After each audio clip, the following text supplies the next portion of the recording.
Hey, what is going on YouTube? Domino Paris 21 here with a clan comparison for you guys. So today I'm going to be comparing, as requested by a few of you guys, comparison of what I feel about the Narukamis versus Kagero, and basically like what cards that they, or strategies that they both utilize to make them different, and what do they have to make them similar. Because of course these are both pretty similar clans, pretty control based, but they both have different images of winning. Now, starting off with the grade 3s, you have their main boss monster for Narukami is Vermilion. Vermilion is Limit Break 4, Counterblast 3, gains 2000, he attacks everything in the front row of your opponent. So your opponent has to guard for each individual rear guard and vanguard, and they can't intercept because they can't intercept with their rear guards because they're being attacked. So basically the whole deck of Narukami revolves around you abusing him as much as you can, as fast as you can. Because especially in a late game situation, it could definitely be pretty devastating to your opponent. Now, the way I feel with Narukami is their main focus is overpowering your opponent. You know, rendering their front row useless. They do have some cards and skills within their clan to like manipulate the front row, and then they throw power at them. You know, if you have Vermilion, you can either bring out Thunderbreak Dragon or Dijin to swing for 20,000 plus and just throw a lot of power at them. So with less to guard in the front row, they have to guard more. They have to burn more from their hand to guard. So that's kind of the main thing with Narukami. But the main focus is using Vermilion. Now Kagero, they do have a Vermilion-like skill with Overlord, except he gets blocked all the time, and he's more situational. But Lawkeeper with their Limit Break.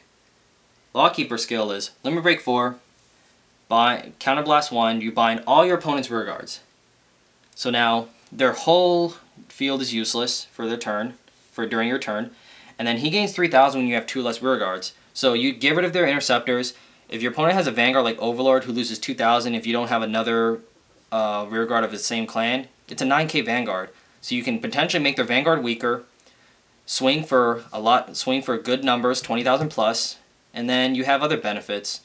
Like if you have a Dual Axe Arc Dragon, which is not out yet, but he gains the same second effect as Lawkeeper, tech in a few brackies, and there you go. You have 3 20,000 plus attackers, requiring 15 shield from your opponent minimum, and they have no interceptors.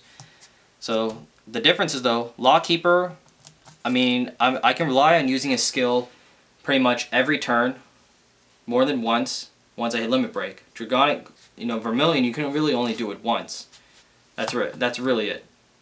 Now, once sometimes should be enough, but if you're gonna focus this deck around him, you want to be able to use it more. Now, they do have cards where you can unflip damage and you can heal, so you can abuse him. But that's the main focus of the deck. Kagero's a little bit more consistent in a little bit more in terms of getting to the heart of the skills of their Vanguard. Primarily Lawkeeper, I mean, that's really it. Blazing Flare, he does gain 3,000 when you retire a rear guard of your opponent, which is what Kageros do. And Overlord, he's just a good 11k Vanguard.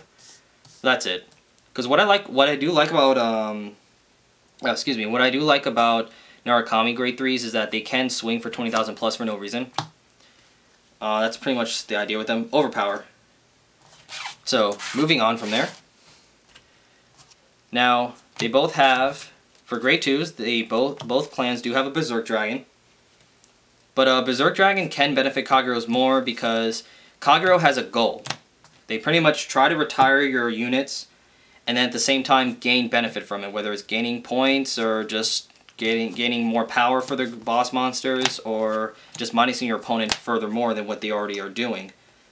Death Scythe is okay. Like, he's still good to use in the deck, but there's really no big reason for Narukamis to have him. Maybe get rid of an Interceptor or just minus your opponent. You still run him regardless, but that's really it. That's the main difference. Now, Narukamis do have a damage unflipper in Garuda that Kageros don't. So usually grade 2s you'll see for Kagero is vanillas. They have 2 sets of vanillas, and a lot of guys are teching in brackies just because Bracky can swing for 20,000 plus by himself, and he's a good finisher. You can use him in Narukami, but he benefits a lot better in Kagero for Lawkeeper, just because once you use Lawkeeper skill and throw in a Bracky, I mean, it devastates your opponent. Now you can tech him in Narukami. I actually haven't tried him out, but you know, that's what I've been testing out with Kagero and Braki. But that's it. Usually grade 2s aren't really impressive.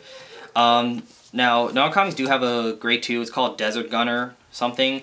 It can freeze one of your opponent's front row units from intercepting, but I don't run him. I don't think he's that good. Then, next, grade 1s. You have all these by Kagero, and these. Now, I do have a little bit more out here. I even have like an AK beater and a generic hand swapper. But the reason I put these out is because when you compare the starters, Kagero is arguably the best starter in the game for their clan, because Kagero can search for all of these. Now these are all key combo pieces for Kagero. Whether it's a zero shield that you can search through your hand to protect yourself from limit break, Gatling Claw to get rid of starters, Borrow Gojo to put behind your Vanguard, your Lawkeeper to give you the magic numbers, or Kimnara to get rid of boosters. So Kageros have a little bit more counter blasting to retire. And I mean, in terms of Narukami, they do have a 10k booster, Airmo clone, and they do have a Desert Gunner too. Same skill as the grade 2 I mentioned, but he's really not as good. But most importantly, Kagero, the reason why Kagero is, I feel, a little bit more competitive than Narukami is because Kagero can search for any of these guys. These are all key combo pieces you need to have on your field so it can help you win. Narukamis don't have that benefit. Now, they have a lot of key cards, a lot of great cards, but, you know, their starter's okay. He's a starter killer, but your opponent, all your opponent has to do is just block his attacks. Block whatever he boosts. And that's it. It's nice to have, but that's it. Kagero, no condition. Counterblast 1, search for all these yummy cards. Simple. You know, it's a lot more consistent. So Narukami, they do have a lot of cards in their arsenal that they can use against you, but they have no way to search them. You have to hope to draw into them.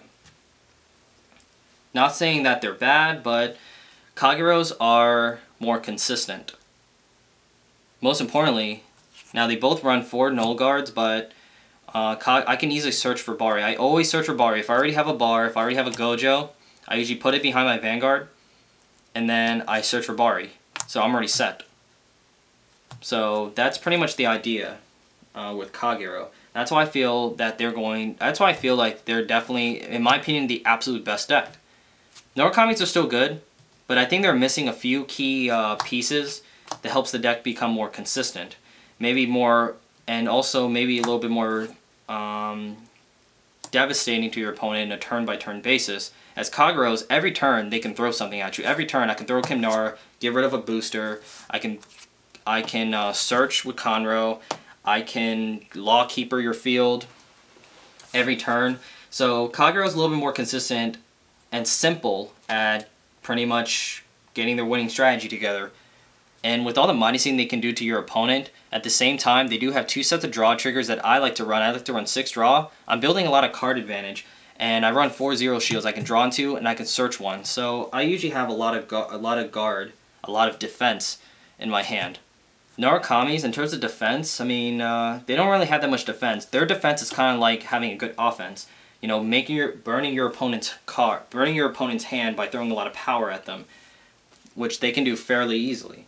But other than that, I mean, that's really what they do.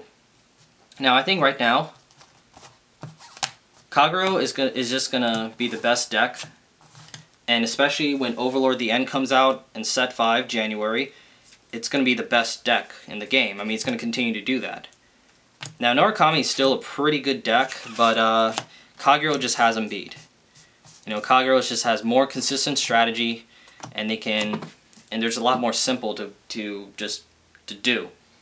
Simple. I mean, once your opponent, when you minus your opponent's field and you build a hand advantage, you win. But yeah, guys, that is my comparison. That's my input based on my own experiences. Definitely leave a comment below. Let me know what you guys feel. Like, if you're playing Narukami, let me know how you feel you've been doing with Narukami. Same thing with Kagero.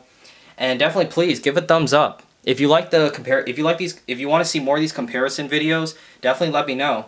I'm probably gonna plan to do like a Oracle Think Tank deck, like the 2 variations when they all come out.